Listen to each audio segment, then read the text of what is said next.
పేద రైతు బిడ్డగా ఎదిగింది మానసక్క సివిల్ ఇంజనీరు గతానెదిగినట్టి చరిత సివిల్ ఇంజనీరు గతానెదిగినట్టి చరిత చిన్ననాటి నుండే కష్టాలకు ఎదురీత పేదవారి బతుకుల కోసలు తెలిసిన నేత పేదవారి బతుకుల కోసలు తెలిసిన నేత సమాజ స్థాపనకై రాజకీయ బాట సమాజ స్థాపనకై రాజకీయ బాట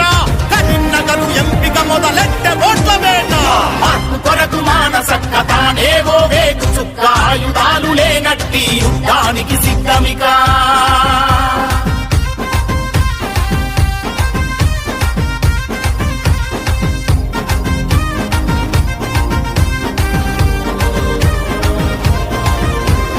పేదలైన ప్రతి ఒక్కరు సొంతింట్లో ఉండాలని నీటి పైపు ఇల్లు కట్టి అందరినీ మెప్పించే